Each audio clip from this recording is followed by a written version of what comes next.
أن رسول الله صلى الله عليه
আমাদের এলাকার ভিতরে দেখা যায় ইমাম সাহেব যখন মিম্বরে বসে কিছু কিছু মানুষ আছে অলসতার সাথে গোসল করতে যায়। অলসতার সাথে বলার কারণ হলো ইমাম সাহেবের যেমন দায়িত্ব মিম্বরে উঠে আলোচনা করবে, ইমাম সাহেবের যেমন দায়িত্ব নির্ধারিত টাইমে মসজিদে আসবে, ঠিক তেমনি ভাবে মুসল্লির দায়িত্ব ইমাম সাহেব যখন ঢুকবো তার আগে ঢোকার দায়িত্ব মুসল্লির। বোঝানোর কথা, দায়িত্ব পালন করিনি। হ্যাঁ, ইমাম সাহেব যদি এদিক সেদিক হয় তাহলে সমস্যা হয়, কিন্তু মুসল্লির এদিক সেদিক হলে কোনো সমস্যা কোনো সমস্যা আছে? কোনো সমস্যা নেই। গেলে গিয়া আল্লাহর কাছে ধরা, কিন্তু মানুষের কাছে ধরা না। কারণ ইমাম সাহেবের যেমন দায়িত্ব মুসল্লিরা এর চেয়ে আরো বেশি দায়িত্ব থাকার দরকার। কেন ইমাম সাহেব আলোচনা করবো, আলোচনা যেন আমরা আইসা শুই না কাজে লাগাতে পারি। কি বলেন? তো আলোচনা করে কে লেগে বোঝানোর কথা কার জন্য? মুসল্লি যারা শ্রোতা যারা তারা শোনার জন্য না। ইমাম সাহেব শুধু কয়ে যাবো আমরা অন্য মামলা নেই, এরকম হইলেই হবে না। তাহলে আমাদের সমাজে গাফলতির কারণে আমরা অধঃপতন হইতেছি। কি হইতেছে? কিসের কারণে? গাফলতির কারণে। ইমাম সাহেবের প্রত্যেকটা মসজিদের ইমাম সাহেবদের নিয়ম অনুযায়ী চলে, কিন্তু মুসল্লিরা নিয়ম অনুযায়ী চলে না। ইমাম সাহেবের দায়িত্ব হলো মুসল্লিরা যখন হয় তখন আলোচনা শুরু করেন, মানে মসজিদ বইরা শুনলে আলোচনা শুরু করেন। কারণ হলে আলোচনা ইমাম সাহেবের লাগে না, ইমাম সাহেব সহ প্রত্যেকটা মুসল্লির জন্য আলোচনা। কি বলেন? তাই না? আগে আলোচনা করার দরকার। এটা আমরা অভ্যাস হয়ে গেছে। কেন দিয়েছে অভ্যাসটা মুসল্লি আইলে এমন আইলে না, আমরা একটা চালাই আছি, আমরা একটা চালাই আছি, অভ্যাস হয়ে গেছে। কিন্তু এক সাতটা বইরা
মিথ্যা বলবে।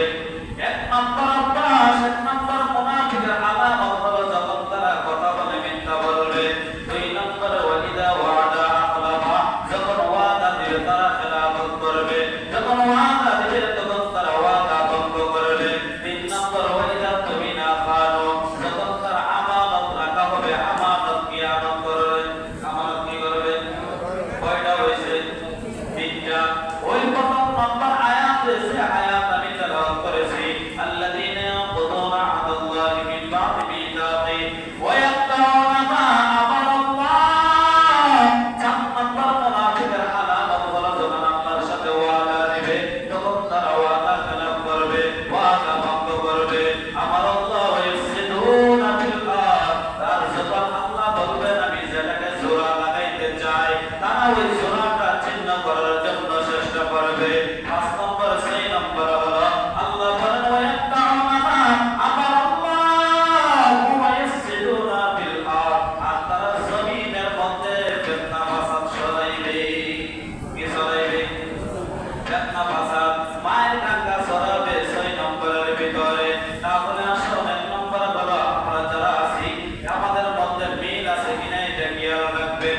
এক নম্বর যখন কথা বলে তখন মিথ্যা বলে। দুই নম্বর যখন ওয়াদা করে ওয়াদা ভঙ্গ করে, যখন আমানত রাখা হয় আমানত কিয়ানত করে। চার নম্বর হলো যখন আল্লাহর সাথে ওয়াদা করে ওয়াদা ভঙ্গ করে। পাঁচ নম্বর যখন মানুষের সাথে একটি জোড়া লাগতে যায়, যে জিনিস আল্লাহ জোড়া লাগাইতে চায় ওই জিনিসটাকে তারা ভঙ্গ করে ছিন্ন করে। ছয় নম্বর হলো রাসূল বলেন তারা জমিনের মধ্যে অশান্তি আর জুলুম সৃষ্টি করে। নাউযুবিল্লাহ। কয়টা হইছে? ছয়টা হলো বড় লোকদের মধ্যে ক্ষমতা নিয়ে যারা চলাফেরা করে, বাপ নিয়ে যারা চলাফেরা করে, মানুষদের সামনে এমন করে চলে আর বলে আমার জিনিস নেই, আমার নাম কি, আমার বংশ পরিচয় কি। দেখবেন তারা একটা বাপ নিয়ে চলে, এরকম আছে না নাই? বাপ নিয়ে আছে না নাই? রাসূল বলেন তাদের মধ্যে থেকে ছয়টা দল আছে। ছয়টা যদি খাসিয়ত পাও, ছয়টা যদি আলামত পাও, তাহলে বুঝে নিবা তারা কাফি মুনাফিক। তারা কি? কাফি মুনাফিক। আসুন আমাদের মধ্যে সাধারণ মানুষদের মধ্যে, বড় লোকদের মধ্যে, গরিবের মধ্যে, এতিমদের মধ্যে, মিসকিনদের মধ্যে মুনাফিকের কাফি আলামত হলো তিনটা। কয়টা? বুখারী শরীফের মধ্যে আছে। আবু হুরায়রা রাদিয়াল্লাহু তাআলা বর্ণনা করেন আন্না রাসূলুল্লাহ সাল্লাল্লাহু আলাইহি ওয়াসাল্লাম ইদা হাদাথা কাযাবা, যখন সাধারণ মানুষ বড় লোক হোক, গরিব হোক, এতিম হোক, মিসকিন হোক, যখন তাদের মধ্যে তিনটা আলামত দেখতে পাইবা, যখন তিনটা খাসিয়ত দেখতে পাইবা, যখন তিনটা অভ্যাস দেখতে পাইবা, ওই মানুষটা যতই গরিব হোক, যতই বড় লোক হোক, যতই এতিম মিসকিন হোক না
কিতাবের মধ্যে আছে, তাওরাত কিতাবের মধ্যে এমন একটা শব্দ আছে, ওই শব্দটা পড়িয়া কাফির বেঈমান মুশরিকরা বলতেছে আল্লাহ ওই তাওরাত কিতাবের মধ্যে কি সুন্দরভাবে লিখে দিয়েছেন, যখন একজন নবী আসবেন ওই নবীর নাম থাকবে মুহাম্মদ, ওই নবীর নাম কি থাকবে?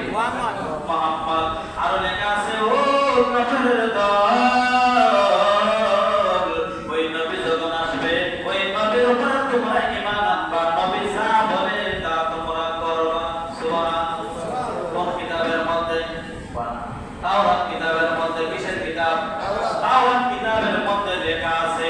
আর ওই কাফের না ওই কিতাবটা পড়ার পর আল্লাহকে ওয়াদা দিল, আল্লাহ আপনার হাবিব আপনার নবী মুহাম্মদুর রাসূলুল্লাহ সাল্লাল্লাহু আলাইহি ওয়াসাল্লাম যখন জমিনের মধ্যে আসবে তখন আমরা নবী হিসেবে মেনে নিব, শুধু নবী হিসেবে মেনে নিব না, আমরা ওই নবীর কথা মতে চলবো। সুবহানাল্লাহ। কি মতে চলবো? নবী যখন মক্কা যখন হাজির হইলেন, মক্কায় যখন আমার নবী ভূমিষ্ঠ হইলেন, মক্কায় যখন আমার নবী আসলেন, আসার পরে নবী যখন দোয়া দিলেন লা ইলাহা ইল্লাল্লাহ, এক আল্লাহর ইবাদত করো, মুহাম্মদুর রাসূলুল্লাহ, আমি নবীকে স্বীকার করো। ওই কাফের দল তাওরাত কিতাবের কাফেরদের দলে বলতেছে ওইগুলো হলো আহলে কিতাব, ওই আহলে কিতাবের দলেরা বলতেছে না না, নবী যা বলে তা মানবো না, নবী যা বলে তা আমরা করব না। বলুন তো তাদের ওয়াদা ঠিক আছে না নাই? ওয়াদা ঠিক আছে না? ওয়াদা ঠিক নাই। আল্লাহ বলেন ওই তাওরাত কিতাবের যারা অনুসারীরা বলছিল ওয়াদা করেছিল আল্লাহ আপনার নবী আসার পর আমরা ওয়াদা অনুযায়ী আমরা চলবো। বলুন তো ওই ওয়াদা আছে নি? ওয়াদা নাই। তাহলে বোঝা গেল তারা হলো ফাসিক। তারা কি? ফাসিক। দুই নম্বর হলো রূহ জগতে যখন প্রত্যেকটা রূহকে যখন আমাদের দেহকে বানানো হয় না, প্রত্যেকটা রূহকে এক জায়গার মধ্যে রাখা হয়েছিল, ওইটার নাম হলো রূহ জগৎ। ওইটার নাম কি? রূহ জগৎ। ওই রূহ জগতের মধ্যে যখন রাখা হয় আমার আল্লাহ ডাক দিয়া বলছিলেন আলাস্তু বিরাব্বিকুম, হে রূহ জগতের মানুষের শুনিয়া নাও, বলো তো আমি রবকে তোমরা রব হিসেবে মানছো কিনা, তোমরা আমি রব হিসেবে মানো কিনা? তখন সবাই বলছিলেন কালু বালা রব্বিনা শাহিদিনা, ও আল্লাহ অবশ্যই অবশ্যই আপনাকে আমরা রব হিসেবে মেনে নিলাম। সুবহানাল্লাহ। এ মানছেন কেন? রূহ জগতে মানছেন। রূহ জগতে মানার পর ওই জায়গার মধ্যে কারুনা ছিল নি, ফেরাউনা ছিল নি, নমরুদ ছিল নি, নবী মুহাম্মদুর রাসূলুল্লাহ সাল্লাল্লাহু আলাইহি ওয়াসাল্লাম ছিলেন, কারুন ছিলেন, ফেরাউন ছিলেন, নমরুদ ছিলেন, সব ওই রূহ জগতের মধ্যে ছিল। বলুন তো দুনিয়াতে আয়েশা ওই ফেরাউন কয় আমি গোলাম বড় প্রধান। বলুন তো ওয়াদা ঠিক আছে নি? ওয়াদা ঠিক আছে নি? ওই জায়গা কি বলছিল? কালু বালা রব্বিনা শাহিদিনা, আল্লাহ আপনাকে আমরা রব হিসেবে মেনে নিলাম। দুনিয়া আয়েশা বলে রব বলতে কিছুই নাই, আমি ফেরাউন ময়নার সব থেকে বড় রব। বলুন তো রব যেন মানছেন রব? এবার ওয়াদা ঠিক আছে নি? তার জন্য আল্লাহ বলেন ওয়াদা ঠিক নাই। নমরুদ যখন নমরুদ ওই রূহ জগতের মধ্যে ছিলেন, নমরুদ ওই দুনিয়ার মধ্যে আয়েশা বলে আমি বড় খোদা, আমার সঙ্গে বড় খোদা নাই, আমার সঙ্গে বড় খোদা আর নাই। যখন ইব্রাহিম নবীর সামনে বলতেছে ও ইব্রাহিম আমি বড় খোদা, আমার সঙ্গে বড় খোদা আর নাই, যখন ইব্রাহিম আলাইহিস সালাতু ওয়াস সালাম ডাক দিয়া বললেন ইন্নামা ইয়াতি মিনাল মাশরিকি বাতি বিকা মিনাল মাগরিবি ফাহুয়াল্লাযী কাফার। আল্লাহর নবী ইব্রাহিম নবী ডাক দিয়া বললেন ও নমরুদ তুমি যে খোদা দাবি করতেছো, তাহলে আমার রব তো পূর্ব দিক থেকে সূর্য ওঠায়, তুমি যদি রব হয়ে থাকো তাহলে তুমি পশ্চিম দিকে রব সূর্য উঠাইয়া দেখাও। সুবহানাল্লাহ। সর্বপ্রথম প্রশ্ন করেছিলেন নমরুদ প্রশ্ন করেছিলেন ও ইব্রাহিম বলো তো রব আমি ছাড়া অন্য কোন রব আছে নি?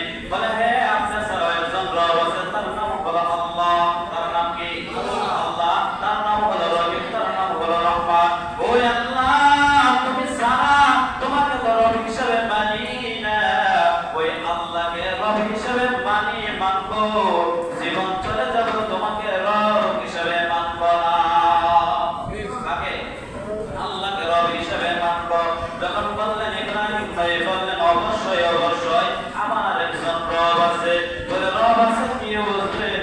আল্লাযী ইউহয়ী ওয়া ইউমীত। বলে আমার রবের এমন ক্ষমতা আছে, জীবিত করতে পারেন, মৃত করতে পারেন, জীবন দিতে পারেন, মৃত্যু দিতে পারেন। আমার রবের ক্ষমতা আছে। কারণ ওই নমরুদ ডাক দেয়া বললেন ওই ক্ষমতা তো আমারও আছে। নমরুদ কি করে?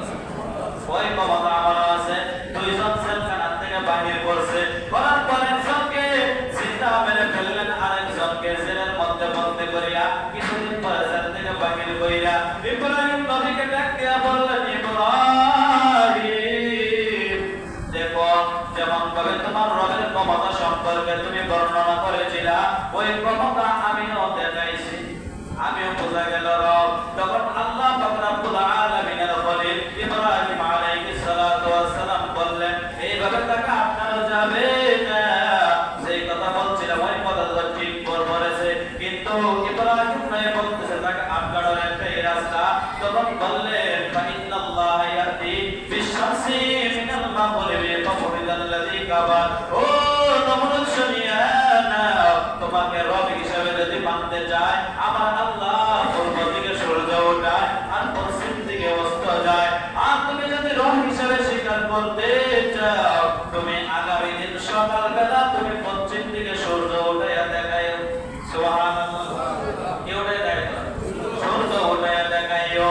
কিন্তু ওই নমরুদ বলতেছে ফাবুহিতাল্লাযী কাফার। ওই নমরুদ আপোষ মেনে নিল, বললেন না না ওইটা আমার দ্বারা কোনোদিন সম্ভব নয়। তাহলে এটা কার সাথে ওয়াদা ভঙ্গ করলো? আল্লাহর সাথে। কার সাথে? আল্লাহর সাথে। তাহলে আল্লাহর সাথে ওয়াদা যারা ভঙ্গ করে তারা হলো ফাসিক। তারা কি? ফাসিক। তাহলে আমরা রব হিসেবে স্বীকার করেছি ব্যক্তিগত জীবনে। কি জীবনে? ব্যক্তিগত জীবনে, পারিবারিক জীবনে, সামাজিক জীবনে, রাষ্ট্রীয় জীবনে, অর্থনৈতিক জীবনে, আন্তর্জাতিক জীবনে। কয়টা হয়েছে? 6টা। ওই 6টা জগৎ জীবনের মধ্যে 6টা ব্যক্তিগত জীবন, পারিবারিক জীবন, রাষ্ট্রীয় জীবন, সামাজিক জীবন, আন্তর্জাতিক জীবনে যখন আমাদের রব হিসেবে স্বীকার করা হবে তখন আমাদের দ্বারা অন্যায় হবে না। আপনি ব্যক্তিগত জীবনে রব হিসেবে মানলেন কিন্তু নামাজ পড়লেন না, বলুন তো রব হিসেবে মানা হয়েছে না? একবার না কথা না, রব হিসেবে মানা হয়েছে না? ব্যক্তিগত জীবনে মানেন কিন্তু নামাজ পড়েন না, মানছেন নি? মানেন নাই। বলুন তো পারিবারিক জীবনে আপনি নামাজের মধ্যে আসতেছেন, নামাজ পড়তে পড়তে কপালের মধ্যে ঘর বলাই দিচ্ছেন। কি বলে? ঘর বলাইছেন। আপনার একটা সন্তান 18 বছরের, আপনার একটা সন্তান 25 বছরের, আপনার একটা সন্তান 30 বছরের। বছরের সময় আপনি ওইটা আসলেন, কপালের মধ্যে নামাজ পড়ে ঘর বলাইবেন, কিন্তু আপনার সন্তানকে একটা ডাকও দিলেন না। বলুন তো পারিবারিক জীবনে রব মানা হয়েছে নি? পারিবারিক জীবনে রব মানা হয়েছে নি?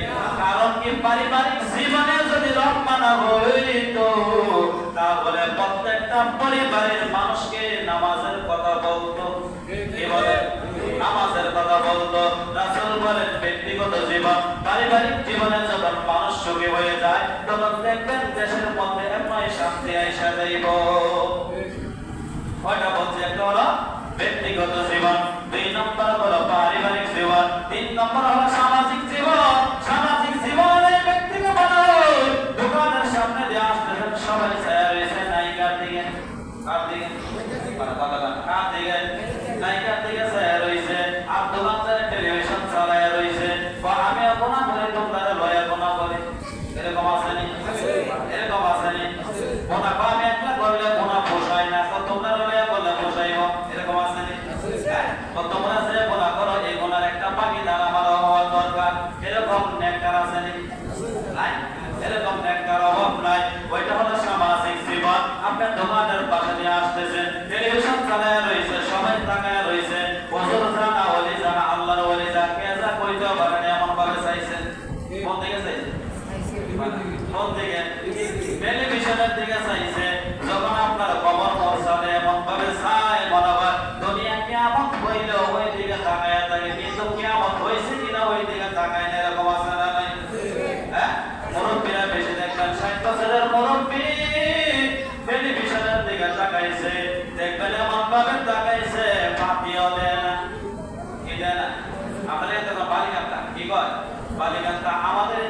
আপনি মানে চোখে একটু লড়াচড়া করে না, এমন দিকে তাকাইছে 3 মিনিট 5 মিনিট গেছে বইতে পারে না, এরকম আছে নি?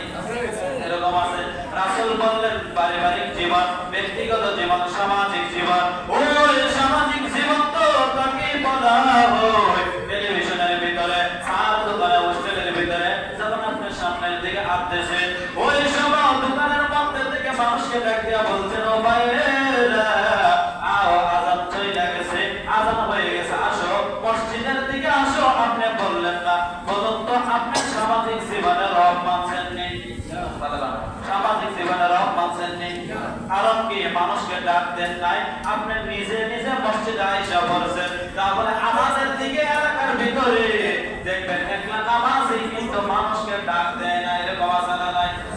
এদিকে দেখেন কি বলছি আমি, মানুষকে ডাক দেয় না। তাহলে বোঝা গেল সামাজিক জীবন আমাদের মধ্যে পুরোপুরি নাই। তাহলে বোঝা গেল আমরা সামাজিক জীবনে রব হিসেবে মানতে পারি নাই। 4 নম্বর রাসূল বলেন ওই ব্যক্তি যারা আপনার অর্থনৈতিক জীবনে রব হিসেবে মানতে হবে। কি জীবনে? অর্থনৈতিক জীবনে। অর্থনৈতিক মানে হলো আমি ব্যবসা করতেছি, হালাল না হারাম ওইটা চিন্তা করতে হবে। অর্থনৈতিক জীবন হলো আমার জীবন কোন হালে যাবে ওইটা আমার রব একমাত্র জানে। কে জানে? আমার রব জানে। অর্থনৈতিক জীবনে যদি রব মানতে চান তাহলে সুদ খাওয়া যাইত না, জানে কি খাওয়া যাইত না। অর্থনৈতিক জীবনে যারা আল্লাহকে রব হিসেবে মানছে, যারা সুদ খায় বলুন তো তারা রব হিসেবে মানছে নি? রব হিসেবে মানছে নি। যারা ঘুষ খায় তারা রব হিসেবে মানছে নি। যারা ব্যবসার মধ্যে 2 নম্বরই করে তারা রব হিসেবে মানছে নি। তাহলে মানছে না কারণ হলো রব তাদের পছন্দ হয়েছে না। কি বলেন? রব তাদের পছন্দ হয়েছে না। আল্লাহ রাসূল সাল্লাল্লাহু আলাইহি ওয়াসাল্লাম বলেন রাষ্ট্রীয় জীবনে তোমরা রব হিসেবে মানছো কিনা চিন্তা করো। নামাজ তো পড়ো কিন্তু দোয়া কয়দিন করছো? রাষ্ট্র জীবনে ইসলামিক জীবন ব্যবস্থা করার দরকার। কি ব্যবস্থা? ইসলামিক রাষ্ট্র করার দরকার, ইসলাম কায়েম করার দরকার। কয়দিন দোয়া করছে আমরা? দোয়া করছে নি? তাহলে কিভাবে বোঝা গেল রাষ্ট্রীয়ভাবে আমরা রব হিসেবে মানতে পারি নাই? আরেকটা হইল আন্তর্জাতিক জীবনে রব হিসেবে মানতে হবে। পুরো পৃথিবীর ভিতরে, ওয়ার্ল্ডের ভিতরে আমরা রব হিসেবে মানতে হলে ওয়ার্ল্ডের ভিতরে যত মানুষ আছে, যত মাখলুকাত আছে, সবার জন্য দোয়া করতে হবে। আল্লাহ মুসলমানদেরকে হেফাজত করো, জালেমদেরকে হেদায়েত করো। ওই দোয়া করা আপনার জন্য রব হিসেবে স্বীকার করা। কি করা? রব হিসেবে স্বীকার করা। কিন্তু যখন কথা বলছি 6টা কথা, কয়টা? 1 নম্বর হলো ব্যক্তিগত, মিলায় ব্যক্তিগত, ব্যক্তিগত। 2 নম্বর হলো পারিবারিক জীবন, 3 নম্বর হলো সামাজিক জীবন, 4 নম্বর হলো অর্থনৈতিক জীবন, 5 নম্বর হলো রাষ্ট্রীয় জীবন, 6 নম্বর হলো আন্তর্জাতিক জীবন। কয়টা হয়েছে? ওই 6টার সাথে মিলায় দেখবেন একটার সাথে আমাদের রবের সাথে কোনো সম্পর্ক নাই। তাহলে আমরা রব হিসেবে মানলাম কই? রব হিসেবে মানছি? রব হিসেবে মানি নাই। তাহলে জান্নাত আশা করেন কিভাবে? 60 বছর হয়ে গেছে, 70 বছর হয়ে গেছে, 30 বছর আপনার ঘরের ভিতরে টেলিভিশন চলে, এরকম আল্লাহর ওলি আছে না নাই? হ্যাঁ, নাই এরকম? 30 বছর ঘরের ভিতরে টেলিভিশন চলে। একদিন গিয়া বলছে না যে টেলিভিশনে কি চলতেছে? একদিন গিয়া বলছে, হ্যাঁ 60 বছর হয়ে গেছে বিড়ি খায়। কয় বছর? সামনে গেছে মরমত কবে? বিড়ি খাওয়া সার বোঝা মরমত হয়। বলে আমাদের যাওয়ার পর্যন্ত সামনে না, কোন সময় পর্যন্ত আমাদের যাওয়ার পর্যন্ত সামনে না। আর 60 বছর, 70 বছর, 80 বছর হয়ে গেছে গা, একটু কি আপনার ভয় হয় না? সুদ খান, ঘুষ খান, বিড়ি খান, সিগারেট খান, জর্দা খান, বিভিন্ন ধরনের হারামের মধ্যে লিপ্ত হয়ে আছে। তাহলে বোঝা গেল রাসূল বলছে ওই হারাম খান 2টা জীবন রব হিসেবে মানার কারণ হলো আমাদের যদি রব হিসেবে মানতে চাও আমার আদেশগুলো মানো আর নিষেধগুলো থেকে তোমরা বাঁচো। মজা লাগে কথা? 1 নম্বর কি? রব হিসেবে যদি মানতে চান আদেশগুলো কঙ্কনে কঙ্কনে মানতে হবে আর নিষেধগুলো কঙ্কনে কঙ্কনে ছাড়তে হবে। এটার নাম কি? রব। এটার নাম কি? রবের আদেশ। আমাদের মধ্যে রব নাম আছে কিন্তু রবের কার্যকলাপ আমাদের মধ্যে নাই। কিন্তু দাবি করি ইমানদার, দেখা যায় বেশিরভাগ সমাজের ভিতরে মুনাফিক আছে না নাই? তাহলে মুনাফিক বাঁচতে হবে। বড় বড়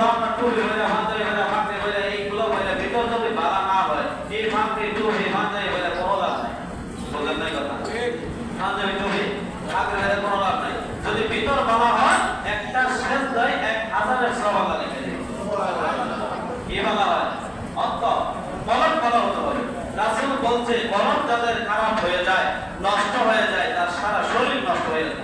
তার সারা শরীর কি নষ্ট হয়ে যায়। যার কলম ভালো তার পুরো বডি ভালো। সুবহানাল্লাহ। তার পুরো কি বডি ভালো। তাহলে আমরা কি করতে হবে?